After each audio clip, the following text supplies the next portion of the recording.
When a dedicated teacher brings an 8-year-old orphan sick boy home for a simple family weekend, they find a faded photograph of a woman, one that will shatter their quiet routine and reveal a secret from 8 years ago. Who is the mysterious woman, and why does her face look familiar to the teacher's husband? Can a maze of paperwork and an urgent, life-threatening surgery be overcome in time, and how did this fall upon a couple leading a quiet life? Find out in today's story, and please share where you're listening from. Snow swirls outside the orphanage's frosted windows, coating the courtyard in a silent hush. Emma Walsh, a young primary school teacher, packs the last of her volunteer paperwork. For 3 winters she's been here, but tonight feels different. Her gaze drifts to Oliver Morgan, an 8-year-old boy perched alone by the window, his thin frame bent as he traces snowflakes with distant eyes. Emma's heart tightens. He never joins the boisterous games, held back by a congenital heart defect, and a quieter sorrow no one else dares approach. "Margaret," Emma calls softly to the director. "Margaret Hayes, may I speak with you?" In the dim hallway, she pleads to take Oliver home for the weekend.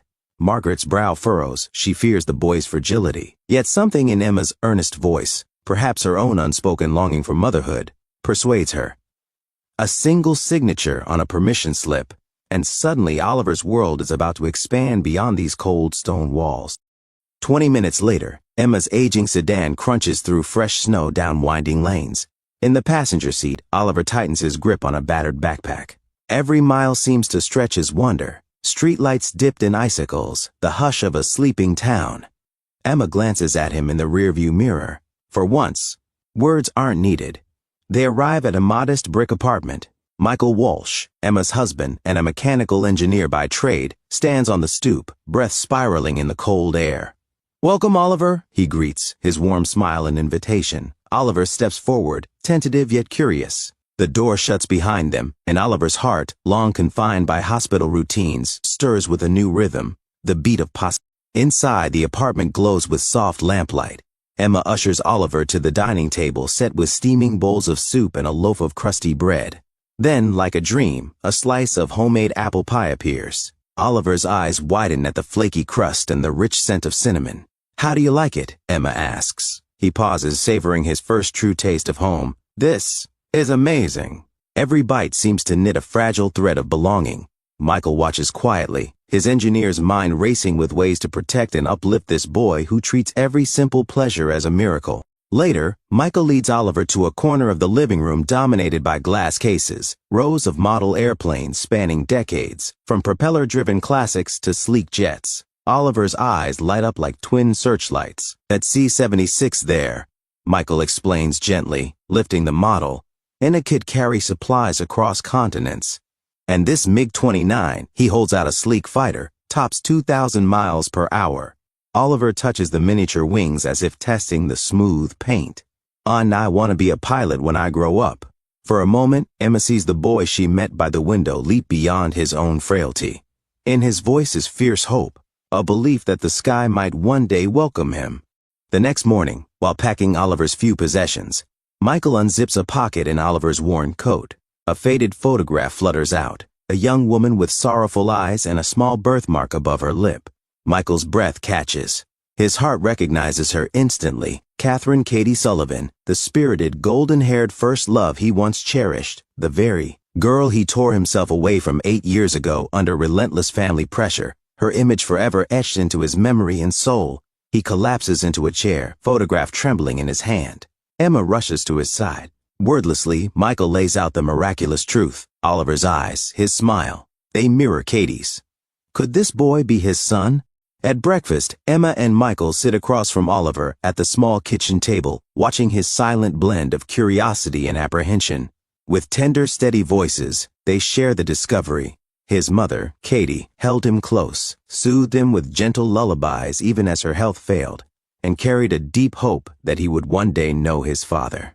Oliver listens, his eyes widening as each revelation settles in, the morning light fading behind his eager gaze, the room humming with the weight of this new truth and the promise it holds. "Would you like me to be your father?" Michael asks, voice unsteady. Oliver's solemn nod breaks the hush, his small shoulders straighter as the weight of new hope settles in his heart. In that pivotal instant, an unbreakable vow is born. Michael will claim him as his own son. stand guard over him with unwavering devotion, and ensure he never faces life's challenges alone. News travels fast. DNA tests conclusively establish Michael as Oliver's father, but a maze of bureaucratic hurdles and paperwork drags on relentlessly. Meanwhile, Oliver's condition grows increasingly precarious. He faces the urgent need for a delicate, high-cost heart surgery that cannot be postponed. Michael's mother, Evelyn Walsh, initially balks, but upon seeing Oliver's courage, sells her apartment's equity to fund the operation. In the Capitol's surgical wing, Emma, Michael, and Evelyn wait through excruciating hours. Each second echoes with Katie's final plea, "Take care of him." At last, the surgeon emerges, exhaustion in her eyes. After an intense, precision-driven surgery that stretched into the night and tested every ounce of the surgical team's expertise, the operation proved a resounding triumph. Oliver's congenital heart defect was fully repaired, his once fragile heart now beating with the strength of a healthy child. In that moment, tears of relief and joy filled the waiting room as Emma and Michael embraced, overwhelmed by the knowledge that their son's future was no longer defined by risk, but by the limitless possibilities of a life reclaimed. Rehabilitation unfolds in small triumphs. Oliver's first unaided steps down a hospital corridor, his tentative dribble on a basketball court, the triumphant spin of a brand new model airplane he painstakingly constructs in tribute to his baby sister, Katya, whose tiny heartbeat Emma uncovers during a routine checkup, becomes a symbol of life's unpredictability and grace. Emma remembers the countless appointments filled with hushed consultations and dashed hopes, the silent tears shed in the dark when doctors delivered their grim diagnosis of infertility. Yet now, with a single positive test and the tender smile of the midwife, those years of longing and despair dissolve into pure elation. Tears of joy stream down Emma's cheeks as she shares the news with Michael and Oliver, each of them enveloped in a wave of renewed optimism. In that moment, the family realizes that sometimes the greatest miracles arrive when we least expect them, breathing new possibility into the future they dared not imagine. Spring's first blossoms herald the final adoption hearing in the sunlit courtyard.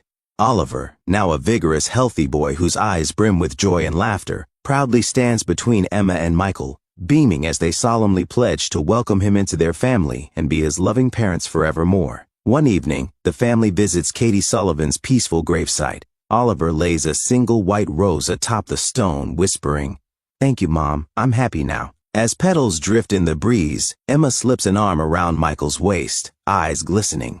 And together, under a sky wide and infinite, they walk home as one, proof that love can mend the deepest wounds and that sometimes a family is born not just of blood, but of sacrifice, hope, and unwavering devotion. What do you think of today's extraordinary story? Please share your thoughts in the comments below, and thank you for listening to Storyline Narratives.